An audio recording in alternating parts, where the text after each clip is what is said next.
but I haven't seen much movement on the street behind me in the last few minutes. And again, Devin, what time did you get out on location? Just for viewers who are just joining us, how long has this been going on, at least since you've arrived? This has been going on all afternoon. I'm not entirely sure on what time specifically it began.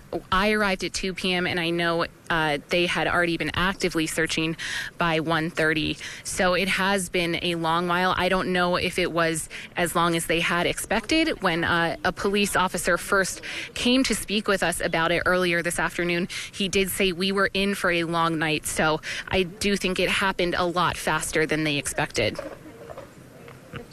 Again, I know that the information that you're getting right now is sketchy, but we understand, as you've told us, there are 3 different jurisdictions involved in this. First, Boise and Meridian Police, now Ada County has joined in. Do we have any confirmation on which department these 2 officers who were wounded, which department they belong to? Was it Boise, Ada County, or Meridian?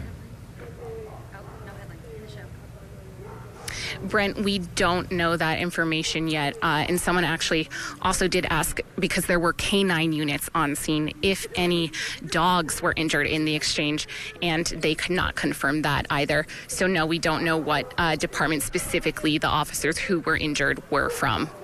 Okay, and Devin, again, the camera zoomed in so we can see this, but behind you right now, it looks like the ambulance is leaving. Looks like it was doing a K-turn and on its way away from you down the other direction on that street. And if you can tell, I could not see that there were any lights flashing on that ambulance, but it was leaving the scene. Yeah, Brent, I cannot see that right now because we are a bit farther away. Oh, actually, I am seeing it pull out right now. I know right after the incident happened, ambulances rushed past us, leaving the scene, and they most likely had the 2 officers. As to who is in this ambulance that is clearly not in any hurry to get to a hospital, we aren't sure yet. And that is the last ambulance at the scene. I don't see anything else down that street anyway. All that remains now are just police vehicles. Yes, from what we can tell, just police. But I am going to step into this shot again really quickly. More police are arriving now. I see them coming through this tape, and more neighbors have come on the scene. A woman actually just walked up and started breaking down, crying, not sure what her relationship might be to anyone who was injured or to the suspect. But she is clearly very visibly upset, and more neighbors are coming out as this unfolds. Is there anyone that you can see that's close by that might be willing to talk to you and give us their perspective of what's happened? Right now, everyone around me looks pretty upset. I can try to see if anyone will speak to us in a few moments, but right now, I think I need to leave that woman to collect herself. Understand. Devin, again, for viewers who are just joining us, why don't you go ahead and recap, because it is 4:02 in the afternoon. Viewers just tuning in right now, let us know exactly what has transpired. Yeah, of course, Natalie. So a few moments ago, there were shots exchanged, gunfire right behind me on Irving. And we did get confirmation that 2 officers were shot, as well as the suspect, who police cannot confirm but say they believe is Romero, the 33-year-old fugitive from the Meridian apartment shootings, as well as the carjacking yesterday. Again, we don't have confirmation on that, but police strongly believe that it is the same man. And the condition of the 2 officers is unknown. We are told they were taken to a nearby hospital, and the condition of the suspect is also unknown. He was being treated on scene. And from the looks of it, it looks like I'm seeing more movement, people out of their cars, but we did just see the last ambulance drive away. So we haven't gotten an update in a few moments, but we will definitely keep you posted as that happens, Natalie. And again, right now, Devin, I know you can't see it as you are on location, but we have pulled up a picture of the suspect who is tied to events from earlier this week. This is a picture of Marco Romero. Again, tell us about what police have told you about the possibilities this could be him, if I understand this correctly from you. Yes, we did get word from Boise police that they believed it was the same man, and that is how this whole scene began. Police, both Boise and Meridian, when I actually arrived on the scene, the first car I saw was a Meridian police, and that was kind of a clue as to who exactly they were looking for. But we were told that they were searching for that man who was wanted for the shooting earlier this week in Meridian, as well as the carjacking. And I believe we did get unofficial word that the car he had stolen was seen in the area, and they have been scouring this area all afternoon.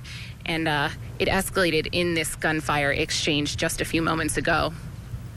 And did I hear you correctly earlier? You said that Ada County Sheriff's Department was arrived on scene after the shooting. I wonder if they will be taking over primary investigation of the shooting itself and what led up to it, simply because they were not directly involved in it. It was Boise and Meridian that were involved in the shooting and the search before the shooting. Is that your take? Am I reading that correctly? Yeah, Brent, that sounds about right, because Ada County did arrive a bit later than both Meridian and Boise police. And I do know that in ongoing investigations, they like to get a third party who is not directly related to the incident to investigate. So that is very likely. Devin, thank you very much for being on scene and giving us the latest information.